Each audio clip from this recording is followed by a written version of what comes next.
Hey guys, it's Lohpally here, and today on Before First Back, we're going to be going over RAKAN and touching a bit on how to identify good times when to roam. Before the laning phase kind of gets started, for the most part, one of the biggest mistakes that I see with RAKAN is that they try to pressure too hard in the early stages. So just remember that your champion is really strong once you start hitting level 3 and have all 3 of your comboing skills, but you can still look for pressure in these stages, but don't feel obligated to do this. Now, for me personally, I usually level up the W, which is the dash knockup, on level 1 because I like to be able to pressure in the early stages, especially when the wave collides, and in instances where both laners get to lane late via leashing, then you can usually look for an easy W knockup on them when they're looking to CS. Now in this case, we actually have an irregular start where both laners didn't leash, and the enemy lane is actually coming from aggressively over here. And what you see is I'm going to be using the W just to make sure that they can't collapse and keep DPSing my teammate. Now it's okay that they this ends up missing it, because this zone control right here prevents them from double collapsing on my AD carry and forces them back, since they have to be now attending to the wave after their cheese is done.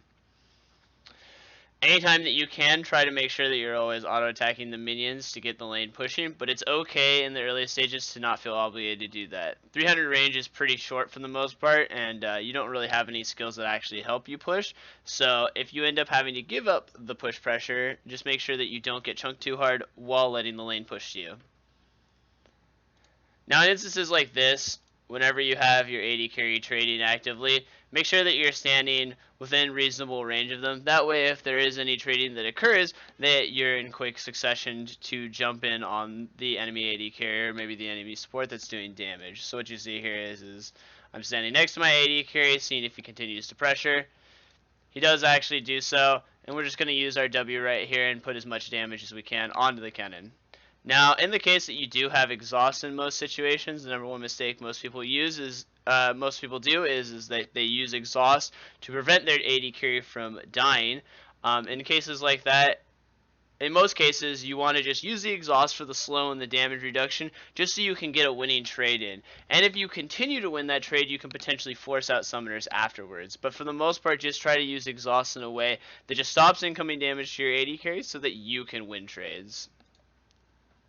And as you can see, I've used exhaust, and that lets us get a couple of extra auto attacks and prevent my AD carry from running low on HP. Now that the lane is kind of stabilized and the support is kind of playing back and the AD carry is low, you just see me auto attacking as many minions as I can to try and make sure that we have an evenish level 2 occurrence.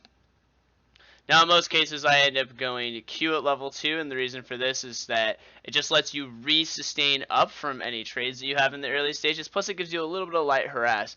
Now in cases where you think you can potentially get a kill at level 2, but you might feel like you need the dash, it's okay to go E level 2, but for the most part I've pretty much predominantly gone Q, which is the bounce off of them and then tether heal ability on RAKAN. As you can see, I use the harass and then just kind of top off my AD carry as best as I can. And anytime that you see the melee support walk up, I'm just trying to give him some auto attacks. Now that the next wave is collided and it's an even wave, I'm just trying to make sure I put as much auto attacks in as possible to get the push advantage. Since the AD carry, now instances like this, a question some people might have is how do you know when it's safe to go in and when it's not?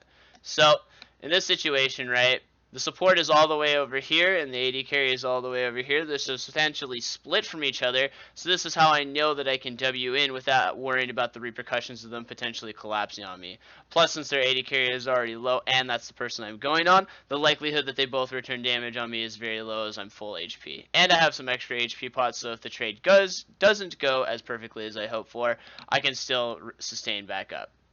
And then, you know, support is over here, AD carry is over here, stepping up too far forward. Plus, on top of that, I know that my AD carry will be able to immediately respond since he's in close vicinity of me. So, I am able to W him and knock him up and just put all the damage that I possibly can on him to lower him down a little bit. Now that we've had a couple of really good trades in the early stages, it's kind of given us the ability to wrestle pressure in this lane and be able to push. Now, that's the next question that you usually ask yourself. People always ask me, when is a good time to roam?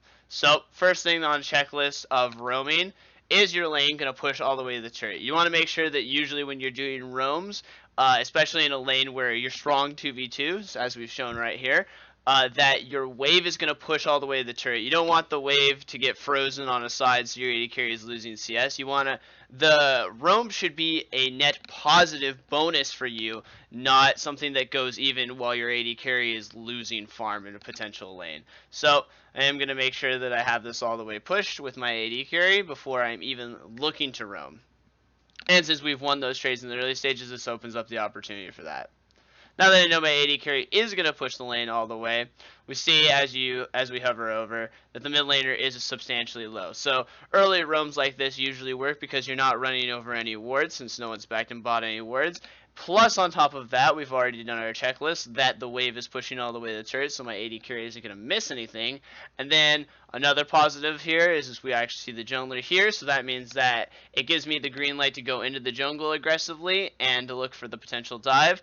On top of that, the next thing that you want to be asking yourself is can I gank? Is the wave in a good spot? So a big question for that is if there's two waves that are about to be finished and push all the way to the turret, and the mid laner can just walk away, he doesn't have a reason to stay, then your gank isn't going to work because they're most likely going to leave. You usually want to be ganking in a situation where the lane is maybe slightly frozen or maybe in the middle. Now in this rare case where my mid laner is winning by a substantial margin and we've done the checklist of the jungler being top, this means that it opens up an opportunity for me to just dive him since the wave is about to crash onto the turret, as you can see.